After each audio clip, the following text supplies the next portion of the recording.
4 siècles ténébreux étaient maintenant passés. Les temps étaient arrivés pour sortir de l'esclavage, pour recevoir la liberté, d'abandonner la pauvreté pour la richesse, d'échanger l'oppression pour la liberté et de quitter les ténèbres pour entrer dans la lumière. L'Égypte serait derrière eux et la terre promise avec son lait et son miel devant eux. Ceci est une merveilleuse image de notre propre salut acquis à travers Christ. La Pâque est une image d'un si grand salut, selon Hébreux 2, verset 3. On va lire Hébreux 2, verset 3. Dans la Bible. Hébreux chapitre 2, verset 3.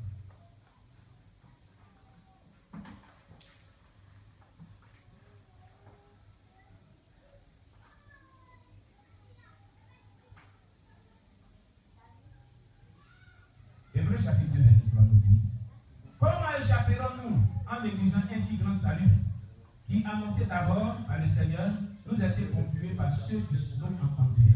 Alléluia. Amen, amen. Donc c'est un si grand salut. Notre délivrance de l'esclavage au péché et de l'oppression est montrée d'une manière prophétique par les événements en Égypte que 3400 années auparavant.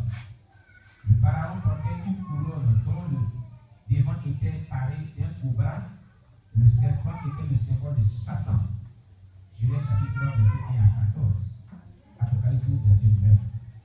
Cette couronne de pharaon symbolisait la principalité qui régnait sur l'Égypte au point de vue spirituel. Alléluia.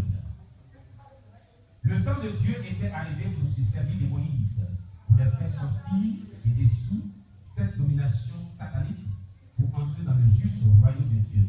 Alléluia. Tout comme Satan régnait à travers Pharaon, Dieu régnerait à travers Moïse et sa verge du berger, comme le dit Exode 4, verset 17. Prends dans ta main cette verge avec laquelle tu feras les signes, avec Dieu à Moïse. Amen, amen. Alléluia. Amen. Pharaon ne voulait pas abandonner ses esclaves sans combattre. Dix terribles plaies tombèrent sur l'Égypte avant que Pharaon et son peuple déclarent, selon Exode 12, verset 31 à 32, et on va lire: levez-vous, sortez du milieu de mon peuple, vous et les enfants d'Israël, allez servir l'Éternel comme vous l'avez dit. Prenez vos brebis et vos bœufs comme vous l'avez dit. Allez et bénissez-moi. Exode 12, verset 31 à 32. Amen.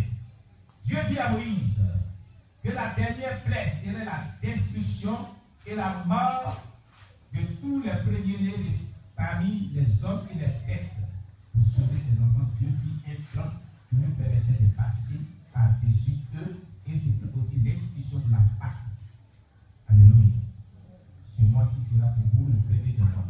Dieu était pour accorder aux Israéliens un nouveau promotionnement. Amen. Amen, amen. Amen. C'est pour vous dire que souvent on utilise les prières lyriques à caractère prophétique pour que Dieu frappe dans le camp de l'ennemi. Ceci a été aussi.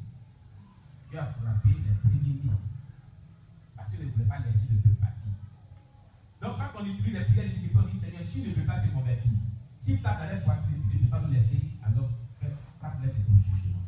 Donc quand Dieu exécute comme ça, ce n'est pas Dieu qui les frappe, ce n'est pas toi qui les frappe, mais c'est fait, on choisit de Dieu. Alléluia. Alléluia. Amen. Pour que ta vie soit livrée. La délivrance du péché. La Pâque aussi reflète l'image de notre délivrance de la vie du péché.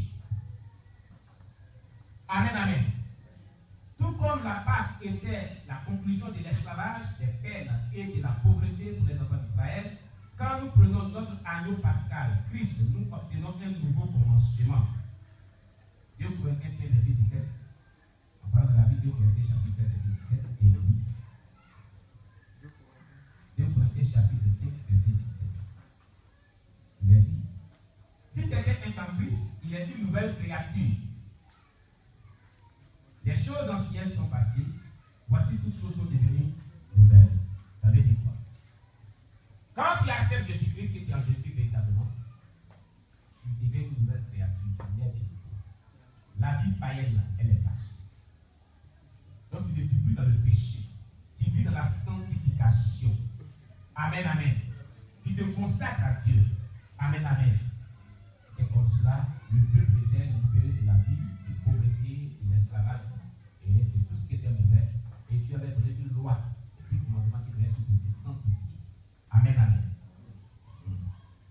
Les péchés, les fautes et les échecs du passé ne nous lient plus. Nous faisons partie d'une nouvelle famille avec une nouvelle généalogie, une nouvelle alliance et un libérateur plus merveilleux que nous puissions imaginer. Voici ce que dit la Bible au sujet de notre libérateur. Matthieu 1, verset 26. Et tu lui donneras le nom de Jésus. C'est lui qui sauvera son peuple de ses péchés. Alléluia. Jésus est venu pour nous sauver du péché, de la vie du péché.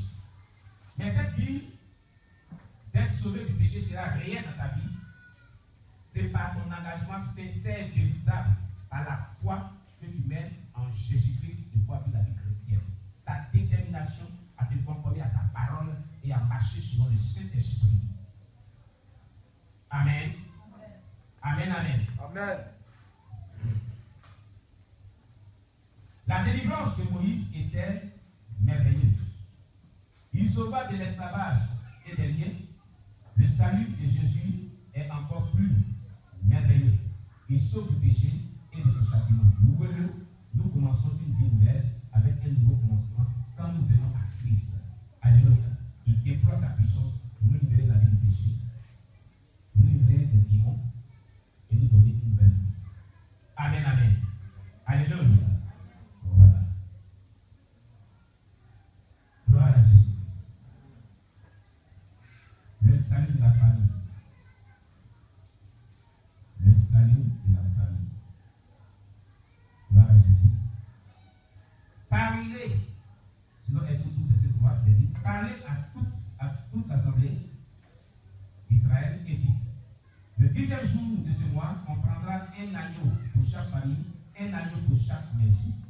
C'est une merveilleuse promesse pour les parents. Le salut de la maison ou de la famille est un concept biblique. Vous n'êtes pas les seuls à jouir du salut, mais par des actes d'obéissance et de foi en Jésus-Christ, en sa parole, vous pouvez apporter le salut à votre maison entière. Alléluia. Le Seigneur dit à Zachée, qui était un percepteur de taxes pécheurs, le salut est entré aujourd'hui dans cette maison. Lorsque Zachée a accepté de recevoir Jésus. N'est-ce pas? Amen. Voilà. Luc 19, verset 9. La foi des Zachée poursuit Jésus apportant le salut dans sa maison entière. Selon ce passage biblique. Amen. Donc une personne peut placer sa foi en Jésus-Christ, accepter Jésus véritablement, que Dieu peut transmettre le salut dans sa maison à cause de ce fait. Amen. Paul et Silas dit aux géoliens Philippines, crois au Seigneur Jésus et tu seras sauvé, toi et ta famille. Il prit avec lui à cette heure même de la nuit, il lava leur frère et aussitôt il fut baptisé, lui et tous les siens. Les ayant conduits dans son logement, il leur servit à manger et il se réjouit avec toute sa famille de ce qu'il avait cru en Dieu. Actes chapitre 16, verset 31, le verset 33 à 34. Amen. Demandez au Seigneur de se servir de vous pour conduire votre parenté, vos enfants, vos parents à la foi qui sauve. Vous devez leur dire comment recevoir Jésus comme leur sauveur personnel. Souvenez-vous que c'était un agneau pour chaque famille. Alléluia. Amen. Pour chaque maison devait recevoir Jésus-Christ. Chaque membre de famille devait recevoir Jésus-Christ. Amen, amen. Grand B, Jésus notre Pâque, notre agneau pascal. Notre agneau pascal, c'est Jésus-Christ lui-même. On a accepté dans nos cœurs. C'est ce que dit la Bible. Alléluia. Exode 12, verset 6 nous dit, vous le garderez jusqu'au 14e jour de ce mois, et toute l'assemblée d'Israël immolera entre les deux soirs. Un examen pour la pureté. Veuillez noter que l'agneau pascal était choisi le 10e jour d'Avril, c'est-à-dire le 10e jour du mois d'avril. Il devrait bien examiner l'agneau avant de le tuer le 14e jour d'Avril. L'agneau devait être sans défaut et sans tache, c'est-à-dire sans péché, qui est l'image de Jésus-Christ qui a été immolé à la croix, qui est sans péché. Jésus n'a pas péché. C'est ce qu'on a dit qu'un aspect prophétique. L'aspect qui était cédé sous l'ancienne alliance avait un aspect prophétique. Amen, amen. Amen, amen. Quelqu'un me suit bien? Amen. Alléluia. L'agneau devait être sans défaut et sans tache. je vous donne le récit de l'entrée triomphale de Jésus à Jérusalem, quelques jours avant sa crucifixion. Lors de cette occasion, les gens apportaient leur agneau pascal au prêtre pour qu'il soit examiné. Jésus, l'agneau de Dieu, venait aussi devant le peuple et les leaders pour être examiné avant sa souffrance et sa gloire. Il était aussi l'agneau de Dieu qui porte le péché du monde. N'oublions pas cela. Et par conséquence, il devait être reconnu comme étant, eh bien, innocent, sans tache, séparé des pécheurs et plus élevé que les cieux. Jean chapitre 1, verset 29, Hébreux chapitre 7, verset 26. Alléluia. Est-ce qu'on le comprend bien ce matin? Amen. Donc, la Pâque, en réalité, c'est Jésus-Christ lui-même. C'est pourquoi la Bible dit Christ, notre Pâque, a été immolé. Quelqu'un me comprend bien? Avoir Jésus-Christ dans son cœur, véritablement, c'est avoir aussi la Pâque dans son cœur. C'est aussi avoir le sabbat en nous-mêmes. Pour ça, je dis, je suis le sabbat. Quand lui disait qu'il violait le sabbat, il dit, moi, là, je suis le sabbat. Il est aussi la Pâque lui-même. Depuis que tu as accepté Jésus-Christ comme Seigneur Sauveur, tu as reçu la Pâque en toi. Tu vis la Pâque. La Pâque, là, tu es, il a en toi. Amen, amen. Amen. Mais, puisque ça a été célébré dans l'époque, et Jésus même l'a célébré, c'est ce qu'on a lu tout à l'heure, lorsqu'il était il soupait à table, il prit du pain. Donc, lui-même, Jésus l'a célébré la Pâque. Il l'a festoyé, il a mangé un repas aussi. Voilà pourquoi, ce jour-là, on fait un banquet, un mets succulent, et nous mangeons. Et c'est ce que nous voyons, nous voyons physiquement, que c'est la fête des Pâques. Sinon, la fête des Pâques, c'est Jésus-Christ à nous. Il est notre Pâque et il a été immolé, nous l'avons accepté, il est dans nos cœurs, voilà la Pâque. Quelqu'un me comprend bien? Amen. La vraie Pâque, c'est Jésus que tu as accepté dans ton cœur. C'est pourquoi, reprenons Colossiens 2, verset 14 à 15, on va lire. Reprenons dans les bois. Par rapport au fait, quand on parlait des fêtes tout à l'heure, on avait pris le passage, Colossiens chapitre 2. Verset 16 à 17. Amen. Colossiens chapitre 2, verset 16 à 17. Que personne donc ne vous juge au sujet du manger ou du boire, ou au sujet d'une fête, d'une nouvelle lune ou des sabbats. C'est un nombre de choses à venir, mais le corps est en Christ. Le corps de ces choses-là, nombre de choses à venir, mais le corps, la réalité, la vraie fête là, c'est en Jésus-Christ. C'est-à-dire que c'est en Christ lui-même. C'est Jésus lui-même qui la fête. Ça veut dire. Donc on ne va pas au sujet d'une fête. Tu as mangé, cela équivaut à toute classe de personnes. Le pauvre n'a pas eu l'argent pour payer pour manger, ou payer les bons vêtements pour se réjouir. Si la Seigneur Jésus-Christ, il a son pas connu. Est-ce que vous comprenez bien? Amen, amen. Comprenez ces choses. Ce sont des réalités. La vraie Pâque, c'est Jésus en nous. Car Christ notre Pâque a été immolé. Du fait que Christ notre Pâque a été immolé, c'est notre choix. Quand on accepte, il est la Pâque en nous. Il est le sabbat. Voilà pourquoi on prépare le samedi. Alléluia. Le sabbat juif, on ne respecte pas comme sur toi. Alléluia. Comprenez ces vérités. Amen. Gloire à Jésus. Amen. C'est un texte qui est très long. Alléluia. Et comme il est vraiment parce que les batteries sont déjà finies dans les caméras, je vais pousser un peu. Et puis maintenant, dans la semaine de 7 jours, chaque fois qu'on va se rencontrer, les méditations seront là-dessus pour terminer de couvrir tout le terrain sur la table. Amen. Amen. Parce que les 11h56, ici sur le monde. Alléluia. Un examen par les leaders religieux. Le 10e jour d'Aviv, c'est le 10 avril, Jésus se présenta pour ce examen.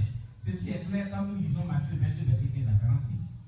Cette portion de l'Écriture nous déclare qu'il fut examiné par les Hérodiens, les Sadduciens, les avocats et les pharisiens. Les pharisiens envoyèrent des disciples, les Hérodiens, pour essayer de tromper Jésus. Ensuite, les Sadduciens essayaient de le faire tomber sur la doctrine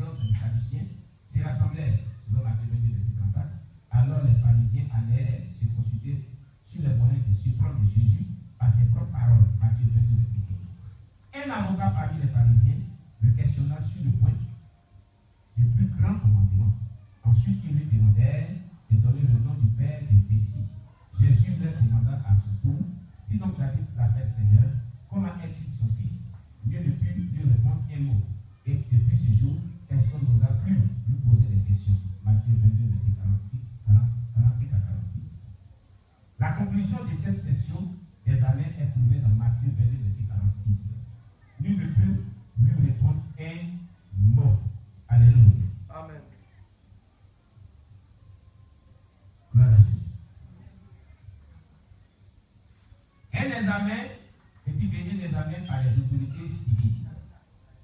Alléluia. Amen. Et nous allons nous arrêter là. Qu'est-ce qu'il y a à 4 du matin, lorsqu'il y a des prières, et midi, on va développer progressivement. Tout le reste.